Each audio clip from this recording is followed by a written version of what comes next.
Oui, je sais que je peux pas rester en pyjos pour faire la vidéo, c'est juste que je regarde si l'éclairage est bon. Ça me semble bien. Je vais m'habiller. Ah.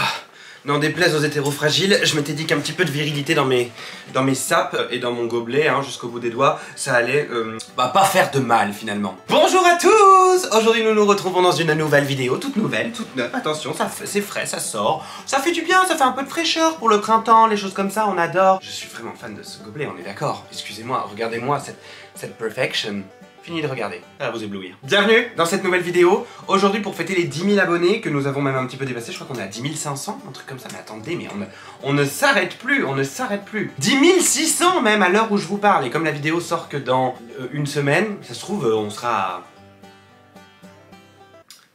à 1 million. We will rock you. Donc aujourd'hui nous nous retrouvons, comme je viens de vous le dire, pour une FAQ. Je vous ai demandé de me poser des questions sur Instagram. Vous avez été très nombreux à poser des questions.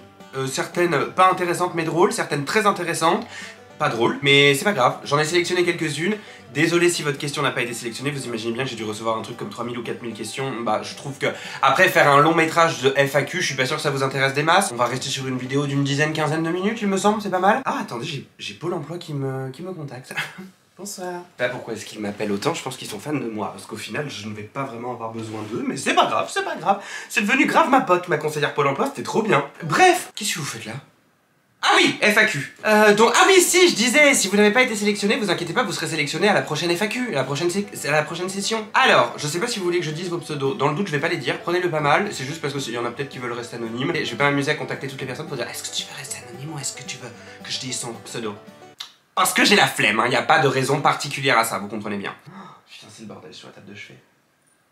Anyways, on y va. Première question, ça fait quoi de plus bosser à la boutique et de plus avoir d'horaire fixe? Bah ça va, parce que pour le moment ça fait que 3 semaines et j'ai un emploi du temps bien rempli. Plus avoir d'horaire fixe, alors...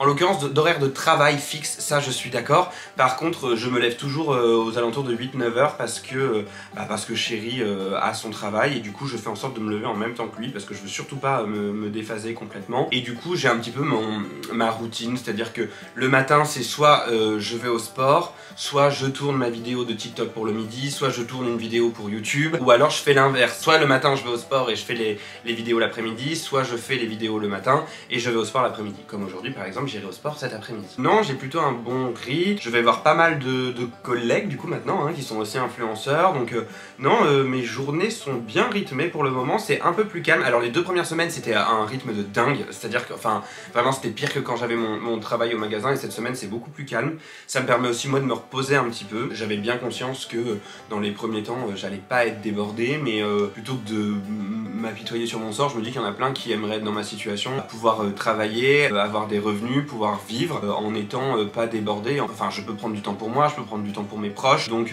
c'est plutôt cool. Pour le moment, c'est plutôt cool. Ton nombre d'abonnés de rêve? Alors, je n'ai pas de nombre d'abonnés de rêve, et ça c'est une question qui est revenue souvent, qu'on me dise combien tu... Enfin, c'est quoi ton goal? Je n'ai pas de nombre d'abonnés de rêve, c'est-à-dire que si je stagne à mon nombre d'abonnés actuel, ça ne me pose absolument aucun problème. C'est toujours gratifiant de gagner des abonnés, évidemment, c'est pour ça que je vous demanderai toujours de vous abonner, des choses comme ça, mais ça ne me pose pas de problème parce que je préfère avoir des abonnés de qualité qui partagent ma vision des choses, avec qui je peux discuter, que beaucoup d'abonnés. Je préfère privilégier la qualité à la quantité, je vous l'ai déjà dit plein de fois en story, je vous l'ai dit plein de fois sur TikTok. Pour moi, le plus important c'est de pouvoir échanger avec vous et qu'on soit d'accord, qu'on soit en adéquation, qu'il y ait parfois des désaccords mais qu'il y ait un débat. De fait, il y en a plein là qui m'ont envoyé des messages pour me dire je t'unfollow parce que maintenant t'es trop... j'ai eu des trucs genre t'es trop gay. Non mais attendez. Vous foutez ta gueule de qui là ou quoi? Parce qu'à ce moment-là, enfin, j'ai toujours partagé le message d'accepter tout le monde comme il est, de s'accepter tel que l'on est. Donc du coup, pourquoi vous êtes abonné à moi pour maintenant faire ça? Donc je pense que c'est que vous avez besoin d'attention. Bah, ces gens-là, en fait, si je les ai plus dans mes abonnés, ça ne me dérange pas. Donc je ne suis pas en recherche continuelle d'augmentation d'abonnés. Et tant que moi, je continue à m'amuser et que je vous amuse en même temps... Tout est bénef. Quel métier rêvais-tu d'exercer quand tu étais petit? Je rêvais d'être restaurateur. En fait, je rêvais d'être cuisinier. Je ne l'ai pas fait parce que c'est vrai que j'avais une famille qui considérait qu'il fallait d'abord passer son bac général. D'accord, mais du coup, quand tu passes ton bac général, tu as ton bac à 16 ans. Donc bah, c'est un peu tard pour se lancer là-dedans. Donc j'ai continué le process et j'ai laissé tomber ce métier-là. Mais bon, en même temps, vu que je suis pas du tout du matin, je pense que j'aurais pas tenu le rythme. Donc c'est peut-être un mal pour un bien, finalement, quand on y réfléchit bien. Quel a été l'élément déclencheur dans ta décision d'arrêter le travail pour te lancer dans les réseaux. Alors il y en a eu plusieurs. Déjà, il y a eu cet aspect, le premier qui m'a fait douter, c'est cet aspect qu'on me reconnaisse très souvent en magasin et que du coup parfois ça m'empêchait d'exercer mon métier pleinement. Parce que ça me bloquait, parce que du coup vis-à-vis de mes collègues c'était un petit peu délicat. Il y a eu ça. Ensuite il y a eu mon entrée en agence où du coup j'ai commencé à avoir des contrats et je me suis dit bah peut-être qu'il suffit que j'ai 2 ou 3 contrats de pub où je vous fais un placement de produit par mois, de pubs qui me plaisent évidemment, bah, ça me suffirait à en vivre. Et le dernier élément déclencheur, ça a été vraiment quand ça a commencé à prendre de l'engouement, aussi bien d'un point de vue Insta que TikTok, plus le temps là maintenant que j'ai sur YouTube. Je n'avais plus vraiment le temps de gérer les deux métiers, donc en fait c'est un tout qui a fait que je me suis dit bon, tentons l'expérience maintenant. À quand une vidéo avec Noolito, ce serait le feu? Bah écoutez, quand il veut. Il me suit sur TikTok mais on ne s'est jamais réellement parlé. Il me suit pas sur Insta ni sur YouTube, je sais même pas si il sait que j'ai une chaîne YouTube. Écoutez, allez lui proposer en DM, ne le spammez pas, je rigole. Ne le spammez pas, c'est très désagréable d'être spammé. Bah, si un jour l'occasion se présente, ce serait avec un énorme honneur parce que c'est quelqu'un que j'aime beaucoup. Je pense qu'on a un peu le même humour, on a un peu la même façon de voir les choses et du coup je pense qu'on s'entendrait bien. Mais s'il n'est jamais venu vers moi, c'est peut-être parce que lui n'en a pas envie, pour des raisons qui lui sont propres. Tout à fait le droit. As-tu déjà été harcelé à cause de ton homosexualité? Alors je vais pas en parler beaucoup, parce que j'ai fait une vidéo, je vous mettrai une petite fiche là, ah, je sais pas, pour que vous puissiez aller voir la vidéo sur mon harcèlement, effectivement. J'ai été harcelé pendant 5 ans. Quel conseil donnerais-tu aux personnes qui veulent se lancer sur les réseaux? Alors, je pense pas avoir de conseils à vous donner particulièrement, parce que je suis pas une référence. Tout ce que je peux vous conseiller, je pense, de par mon expérience, c'est d'être vous-même, de surtout pas chercher à plaire, c'est-à-dire soyez vous-même. Effectivement, peut-être que ça ne prendra pas, mais généralement, je pense que être soi-même, c'est ce qui paie le plus. Ça sert à rien de vouloir ressembler à quelqu'un, de vouloir rentrer dans une case. Les gens, en fait, je pense, hein, et moi c'est ce que je recherche sur les réseaux, et je pense que c'est aussi une partie de ce que vous recherchez, vous avez besoin de vous identifier à la personne, mais vous recherchez aussi quelqu'un d'un petit peu atypique. On recherche tous quelqu'un d'un petit peu atypique qui va nous faire rêver, sans pour autant nous faire rêver, mais qui va être d'accord avec nous, qui va dire les choses qu'on a envie de dire, et je pense qu'il faut juste rester soi-même le maximum possible. Est-ce que c'est pesant les réseaux? Il y a des jours où oui c'est pesant. C'est pesant parce que, en fait, quand tu réfléchis trop. En fait, là je sors dans la rue, on me reconnaît, donc il y a cet aspect-là, et il y a l'aspect très statistique des réseaux sociaux, c'est-à-dire les augmentations de vues, les baisses de vues, les augmentations d'abonnés, les baisses du nombre d'abonnés, parce que ça arrive hein, sur Insta en ce moment, j'ai eu une petite baisse du nombre d'abonnés. Donc du coup, comme j'en gagnais mais que j'en perdais, en fait du coup ça reste, ça stagne. Bon bah ça arrive, et du coup il faut réussir vraiment à se détacher parce que ça peut vite miner le moral. D'autant plus en fait maintenant que c'est devenu mon métier à temps plein, de se dire mon dieu, attention, est-ce que tu fais quelque chose qui ne plaît plus? Et en fait on remarque souvent que c'est pas que ça plaît plus, c'est juste que parfois juste le réseau social en question ne diffuse plus les vidéos, les choses comme ça. Donc oui, ça peut être pesant, et puis les insultes qu'on reçoit, même si maintenant, sincèrement j'en ai plus rien à foutre. Comment gères-tu les événements dus à ton statut d'influenceur, vu que tu dis souvent que tu n'es pas très sociable? As-tu des astuces? Généralement je n'y vais pas tout seul aux événements, ça ne m'est jamais arrivé d'y aller tout seul, j'y vais tout le temps avec quelqu'un que je connais, quelqu'un de confiance, quelqu'un qui sait comment je suis, et du coup bah en même temps ça me permet de travailler beaucoup là-dessus, comme effectivement je suis pas sociable et que je suis très timide, ça me permet de voir les choses complètement différemment, si vous voulez. C'est pas tous les jours facile, mais après des événements j'en ai pas non plus tous les 3-4 matins. Il y a eu une période où j'en avais beaucoup, mais là c'est beaucoup plus calme, parce qu'il y a moins d'événements d'organiser à cette période. Non, ça m'aide beaucoup. Comment as-tu découvert ta vraie sexualité? C'est toujours une question qui est un peu particulière, je sais jamais comment y répondre parce qu'une personne hétérosexuelle, est-ce que vous lui posez cette question? Je sais que la question n'est pas du tout méchante, hein, c'est pas ça que je dis.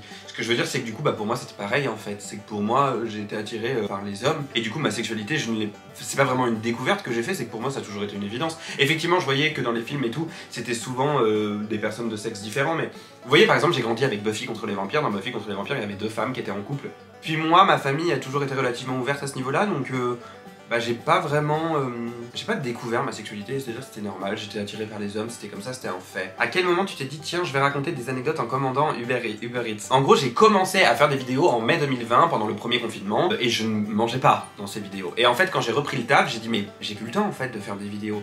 Quand est-ce que j'ai le temps? Le seul moment où j'ai le temps, en fait, ça va être le week-end, donc du coup des vidéos comme je faisais jusqu'à maintenant, et comme je fais toujours aussi, hein, parce que je ne fais pas toutes mes vidéos où je mange, la vidéo du midi en fait ça a été, bah j'ai le temps au moment de ma pause, donc du coup je vais raconter des choses pendant que je mange, on verra bien si ça plaît, si ça plaît pas, et effectivement ça a beaucoup plu, ça a pris énormément d'engouement, et je sais que c'est ces vidéos-là qui m'ont permis aussi de percer. Ce qui est drôle, c'est que presque, en fait ces vidéos-là sont constantes, c'est-à-dire que quand je les mets, elles font toujours 150 000, 200 000, 300 000, 400 000 vues, des choses comme ça. Mais les vidéos qui ont le plus percé avec plus d'1 millions, plus de 2 millions. La plupart du temps, ce sont des vidéos où je ne mange pas dedans. Donc comme quoi, ça ne veut pas forcément dire grand chose. Mais c'est les vidéos qui me plaisent le plus parce que vous racontez ma vie de manière en lançant des punchlines, en vous faisant rire. C'est le truc que je kiffe, puis je kiffe manger, donc wesh. Est-ce que tu as confiance en toi? Non, pas du tout. Je n'ai pas du tout confiance en moi. J'essaye d'avoir de plus en plus confiance en moi, mais c'est très compliqué. C'est de plus en plus. Mais ce serait vous mentir de vous dire que j'ai confiance en moi. Non. Je peux donner cette impression parce que enfin, comme je suis en train de travailler dessus, en fait, c'est ce que j'ai envie de vous montrer. Il faut qu'on ait confiance en nous. Il n'y a aucune raison qui fait qu'on ne peut pas avoir confiance en nous. Mais c'est un travail qui peut parfois être long. Alors j'ai appris à m'aimer, maintenant je m'aime.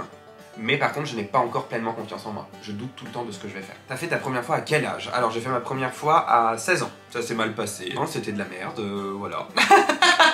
Comme tout le monde, je pense, comme tout le monde. Qu'est-ce qui permettrait de rendre la société plus tolérante selon toi? Je pense que c'est la discussion. Et justement, je trouve que par exemple TikTok a beaucoup de mauvais côtés, mais il y a aussi beaucoup de bons côtés. Et là, il y a beaucoup de gens sur l'application TikTok qui sont mis en avant, de personnes transgenres, de personnes homo, de personnes bisexuelles, toutes ces personnes-là sont énormément mises en avant. Et je trouve que le fait d'en parler un maximum, d'informer les gens, parce que oui, on a aussi un peu cette espèce de rôle informatif, qu'on le veuille ou non, en fait, on informe les gens. Et moi, j'en ai plein qui m'ont dit au début je t'aimais pas, et en fait, maintenant tu m'as fait complètement changer mon état d'esprit sur l'homosexualité, sur toutes ces choses-là. Donc, même s'il suffit qu'il y ait une ou deux personnes qui me disent ça, bah moi, pour moi, mon rôle il est accompli, je suis content. Et je pense que du coup, les réseaux sociaux, il y a beaucoup de haine dessus, mais il y a aussi beaucoup de choses positives, il faut quand même pas l'oublier. Et on informe, il y a beaucoup de gens qui informent les gens, je pense à Meryl, un garçon stupide, même Noolito, je pense à Libellule, je pense au Antoine, qui démocratise tout ça et qui aide toutes les causes comme ça à sortir de l'ombre. Ça t'a fait quoi de tourner une vidéo avec la grande Jill de Silent Jill? Écoutez, ça a été un petit peu extraordinaire comme expérience. Je la suis depuis des années. Jill, c'est quelqu'un que j'aime beaucoup sa manière de penser, j'aime beaucoup ses vidéos. Et en fait elle était à une dédicace à Paris pour son agenda qu'elle a sorti et je n'ai pas pu m'y rendre puisque c'était un samedi, donc je travaillais ce jour-là. Donc Chéri y est allé. Et il a parlé de moi, du coup elle est allée voir mon compte Instagram et elle m'a suivi. Non mais le truc de dingue, Du coup bah je lui ai écrit en disant écoute c'est vraiment un honneur, merci beaucoup quoi. Là, une semaine ou 2 semaines après, je vais voir mon amie Tommy qui habite à Toulouse et elle voit que je suis à Toulouse. Jill voit que je suis à Toulouse, elle me dit mais je suis en séance de dédicace cet après-midi à Toulouse. Donc je suis allé la voir et en fait on s'est rencontrés à ce moment-là, ça s'est super bien passé, elle m'a dit écoute si tu viens en Belgique, préviens-moi, on se fait une bouffe, on va au resto, un truc comme ça. Comme un mois et demi après j'allais en Belgique, je me suis permis de lui envoyer un message, je me suis dit non mais attends la pauvre, elle doit rien en avoir à foutre, donc je lui avais dit je suis en Belgique mais enfin si t'as pas le temps. Elle m'a dit mais si trop bien, viens à la maison, je te fais à manger, il y aura Simon, il y aura les enfants, viens avec ton chéri, et puis pourquoi est-ce qu'on tournerait pas une vidéo ensemble? Et du coup j'étais genre quoi? Enfin oui grave mon rêve quoi. Et du coup j'ai été accueilli par elle vraiment de la meilleure des manières, c'est à dire que ça fait quand même peur, c'est quand même quelqu'un qui a énormément d'abonnés, qui est là depuis des années et qui est une star quoi. Et j'ai été accueilli comme une amie que j'avais pas vue depuis des années. Je me suis senti bien tout de suite. Elle a été d'une bienveillance parce qu'elle avait aucun intérêt de faire une vidéo avec moi. Moi par rapport à elle, je suis tellement petit et elle m'a apporté énormément de choses en fait. C'était extraordinaire comme expérience et sincèrement, de toutes les personnes que j'ai rencontrées, c'est une des personnes les plus bienveillantes et les plus sincères, c'est-à-dire qu'elle est pareille dans ses vidéos que dans la vraie vie. C'est une personne d'une gentillesse profonde et je l'aime de dingue en fait, c'est vraiment une personne extraordinaire. Et peut-être qu'il pourrait y avoir d'autres vidéos qui pourraient arriver peut-être prochainement. Ça te fait quoi de savoir que tu donnes beaucoup de bonheur et de bonne humeur à tes abonnés? Alors parfois j'ai du mal à m'en rendre compte et en fait c'est quand vous m'envoyez des messages que je m'en rends compte. C'est toujours incroyable que vous aussi vous m'en procurez énormément par vos messages comme ça et merci. Je pense que vous soupçonnez pas aussi le bonheur que vous m'apportez parce que moi peut-être que je vous en apporte mais vous m'en apportez énormément aussi, vous m'aidez à prendre confiance en moi, vous m'aidez à m'assumer tel que je suis. Je pense que c'est du donnant-donnant. Et bah c'était la dernière question que j'ai sélectionnée, c'est déjà pas mal. Je pense que vous devez en avoir ras le cul. Est-ce qu'il y en a qui sont encore là? Parce que ça se trouve je parle dans le vide. Si vous êtes encore là, commentez papillon de lumière. Merci à tous d'avoir regardé cette vidéo, j'espère qu'elle vous aura plu. À la semaine prochaine, n'hésitez pas à me dire en commentaire si vous avez d'autres questions auxquelles je pourrais peut-être répondre en commentaire. Merci à tous, passez une très bonne journée, à plus dans le bus et je pense que la meilleure des solutions serait de terminer avec un gros plan sur ce gobelet énormissime. Yes, allez, go take a shoot!